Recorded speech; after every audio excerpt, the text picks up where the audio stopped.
अस्सलाम वालेकुम दोस्तों। तो एक नई वीडियो के साथ मैं हूं अतीक अहमद। तो मेरी अभी की जो ख़बर है जर्मनी में अज़ान देने से मुतल्लिक है। तो जो जर्मन गवर्नमेंट ने परमिशन दी है मुसलमानों को कि आप अपनी मस्जिद में अज़ान दे सकते हैं। तो कलोन सिटी में ये परमिशन दी गई है कि आप अपनी मस्जिद में अज़ान दे सकते हैं।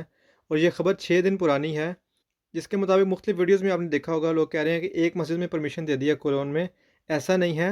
कोलोन में 35 जो मसाजिद हैं उनको परमिशन दी गई है अज़ान देने के लिए।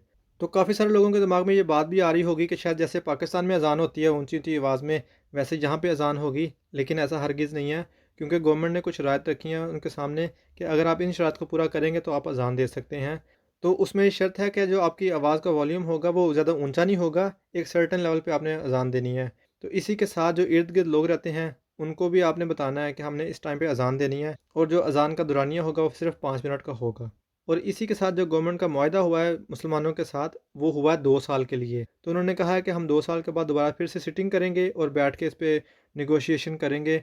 और फिर अगर हम दोबारा एग्री हो जाएंगे तो फिर हम आपको फिर से परमिशन देंगे आगे कुछ सर्टन पीरियड के लिए अजान देने की। तो इसी के साथ कलोन के मेयर ने यह भी बताया कि जैसे हमारे गिरजाघरों में हम जाते हैं इबादत करने के लिए, तो हम घंटियाँ बजती हैं। तो इस तरह से मुसलमानों को भी परमिशन होनी चाहिए कि वो अपनी अजान दे सकें। लिहाजा मैं इस हक़ में हूँ, मैं एहतराम करता हूँ मुसलमानों का कि ये एक अच्छा इनिशिएटिव है जो हम लेने जा रहे हैं। तो ये थी खबर की तफसील जो मैंने आपको शॉर्टली बता दी है।